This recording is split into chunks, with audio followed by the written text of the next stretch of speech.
দেশে একটা ঘটনা ঘটছে এই মুহূর্তে, যেটা নিয়ে তোলপাড়।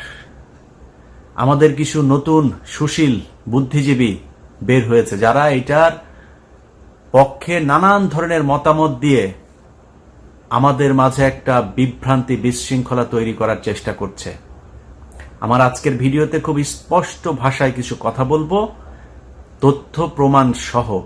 এখন এই যে জাতীয় সঙ্গীত নিয়ে যেটা শুরু হয়েছে, এই জাতীয় সঙ্গীতে কিছু বুদ্ধিজীবী আপনাদেরকে বিভ্রান্ত করার চেষ্টা করছে যে এইটা আমাদের শেখ মুজিব সাহেব লিখে দিয়ে গিয়েছেন, এইটা বাংলাদেশের জাতীয় সঙ্গীত, বাংলাদেশের স্বাধীনতা অস্তিত্বের সাথে সম্পর্কিত, এসব বলার চেষ্টা করছে।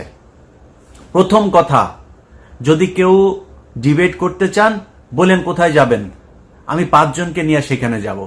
কে কোথায়, কোন জায়গায়, কোন ওপেন মার্কেটে কোথায় চ্যালেঞ্জ করতে চান, আমি আপনাদের চ্যালেঞ্জ অ্যাকসেপ্ট করতে রাজি।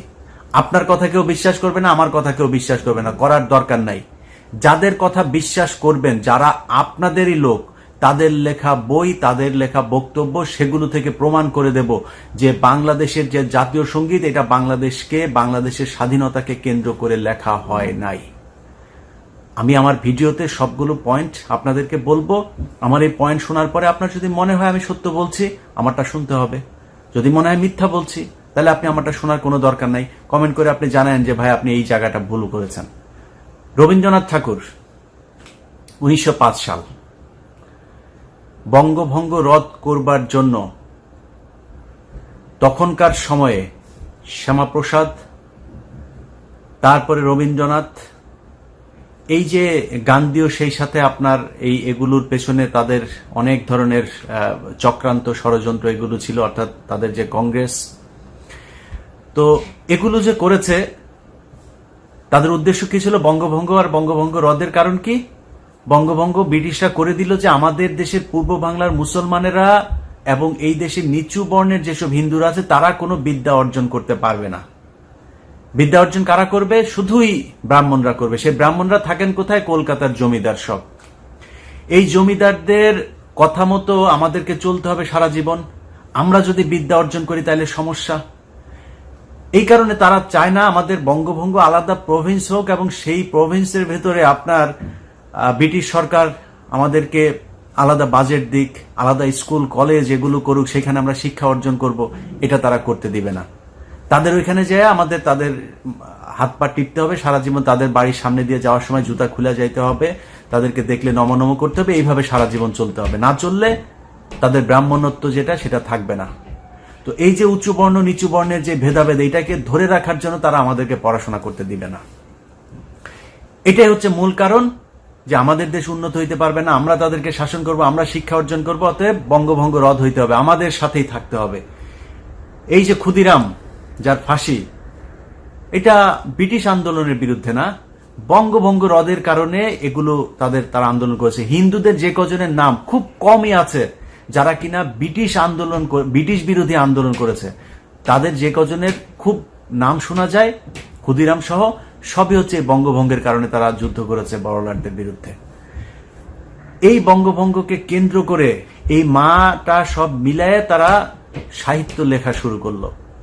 এই সাহিত্য চর্চার এই আপনার কি বলবো ফসল হলো আমাদের এই যে আজকের যে কথিত জাতীয় সঙ্গীত, সেইটাকে আমরা 1971 সালে বলছি জাতীয় সঙ্গীত।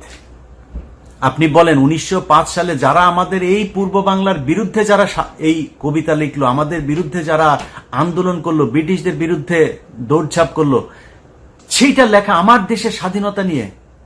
আপনাদেরকে এখন বুঝাইতে চাচ্ছে যে স্বাধীনতা, সার্বভৌমত্ব চলে যাবে, এই স্বাধীনতার চেতনা চলে যাবে। আরে ভাই, ওটা তো স্বাধীনতার বিরুদ্ধে লেখা। বাদ দিলাম এটা।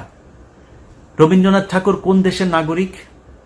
আমার দেশে বহু হিন্দু আছে, ওই দেবপ্রিয় ভট্টাচার্যরে বলেন লেখা দিতে, আমরা ওনারটা লিখবো, কোনো সমস্যা নেই। এই দেশে বহু হিন্দু আছে, কোটি কোটি হিন্দু আছে, তাদেরকে বলেন যে আমার দেশের জাতীয় সঙ্গীত তাদের 5 জনের হাতে ছেড়ে দেব, আপনারা লেখা দেন।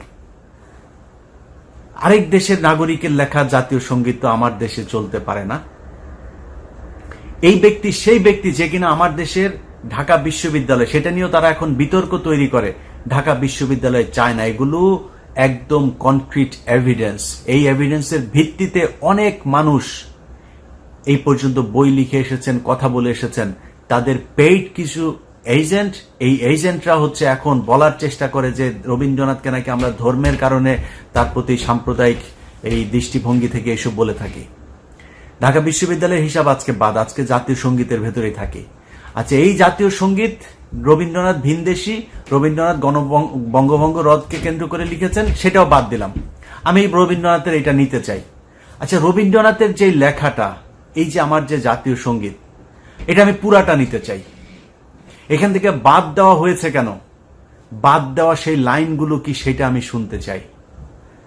গুগল করেন, উইকিপিডিয়াতে যান, লেখেন যে পুরো জাতীয় সঙ্গীত, সেইখানে সবগুলো লাইন যদি আপনি মুসলমান হয়ে পড়তে পারেন, মায়ের পায়ের মধ্যে মাথা ঠেকাচ্ছেন, দুর্গার কথা বলা হচ্ছে, সেই লাইনগুলো কেন বাদ গিয়েছে, সেই লাইন বাদ আমি দিতে চাই না। আপনি যদি জাতীয় সঙ্গীত হিসাবে এটাকে চালাইতে চান, আমি পুরাটা পড়তে চাই, দেখি আমার দেশের মুসলমান সেটা পড়তে পারে কিনা। সেটাকে কৌশলে বাদ দিয়ে তারপরে তার সেই দুর্গাকে লেখা সেই কবিতাকে আপনার আমাদের জাতীয় সঙ্গীত হিসাবে চালিয়ে দেওয়া হচ্ছে। আমি যদি মিথ্যা বলি, গুগল করে তারপরে চেক করে নেন। ওইটাও বাদ দিলাম। সেই গান আপনি দিয়ে দিলেন আমার সুর করে, তারপরে জাতীয় সঙ্গীত হিসাবে তারে নাইরে গাওয়ার জন্য। তো তারে নারে গানের যে সুরটা, সেই সুরটা কার লেখা? আমার এই ভিডিওটা, আমার এই কথাটা এই মুহূর্তে যিনি শুনছেন, আমার মনে হয় আমার ভিডিও যারা দেখেন তাদের 99% মানুষ জানেন এই সুরটা কার লেখা। গগনহরার আমি কোথায় পাবো তারে, সেই গান থেকে আপনি এই কইরা গান সুর চুরি করে নিয়ে আসা তারপরে আমার দেশের জাতীয় সঙ্গীতের ভেতরে চালায় দিচ্ছেন, এটা আমার জাতীয় সঙ্গীত। এই গানকে, এই সুর কি চুরি করা? ইয়েস অথবা নো। যারা আজকে এই ভারতের পেইড এজেন্ট, টাকা পয়সা খেয়ে যারা কি বলে নাস্তিকগুলা জাতীয় সঙ্গীতের পক্ষে, তারা এখন করছে। আর বেটা, তুই জাতীয় সঙ্গীতের জন্য তোর এতই, পুরো দেশটাই তো দখল হয়েছিল 15 বছর, তুই কোথায় ছিলি তখন? ওরে গিয়া জিজ্ঞেস করেন তোর বাপ রবীন্দ্রনাথ এই গগনহর করার থেকে এই সুর চুরি করেছে কি না। আমি ধর্ম, অন্য দেশি কবে লিখেছে সব বাদ দিলাম। আপনি কি চান যে কারো চুরি করা সুর আপনি সারা জীবন আমার স্বাধীন দেশ, রক্ত দিয়ে যে দেশের স্বাধীনতা অর্জিত হয়েছে সেই দেশের জাতীয় সঙ্গীত হোক? যদি না চান, তাহলে এই জাতীয় সঙ্গীত পরিবর্তন করতে হবে। বাংলাদেশের যেইখানে যেই অবস্থায় আছেন, সবার কাছে আমার অনুরোধ থাকবে, আজ থেকে কোথাও কোনো জাতীয় সঙ্গীত যেখানে বাজানো হোক সেখানে গিয়ে বাধা দেবেন, এবং কোনো শিক্ষা প্রতিষ্ঠান, কোনো জায়গায় বাংলাদেশের এই যে কথিত যে জাতীয় সঙ্গীত, এটা পাঠ করা যাবে না। কারণ কারোর কোনো মূর্তিকে নিয়ে লেখা, কারোর ধর্মীয় কোনো সঙ্গীত, বাংলাদেশের মানুষের বিরুদ্ধে লেখা কোনো সঙ্গীত, চুরি করে আনা কোনো সঙ্গীত, কোনো পতিতা ব্যবসায়ের কোনো সঙ্গীত, কোনো চোরের কোনো লেখা সঙ্গীত বাংলাদেশের জাতীয় সঙ্গীত হইতে পারে না। বাংলাদেশের জাতীয় সঙ্গীত এখন যেটা আছে সেটা থাকতে পারে না। আমি আমার শেষ নিঃশ্বাস যতক্ষণ পর্যন্ত থাকবে, একজনও যদি আমার পেছনে না থাকে, আমি আমার মৃত্যু পর্যন্ত এই জাতীয় সঙ্গীতকে বাতিল করার জন্য যতটুকু যা করা প্রয়োজন আমি করে যাব।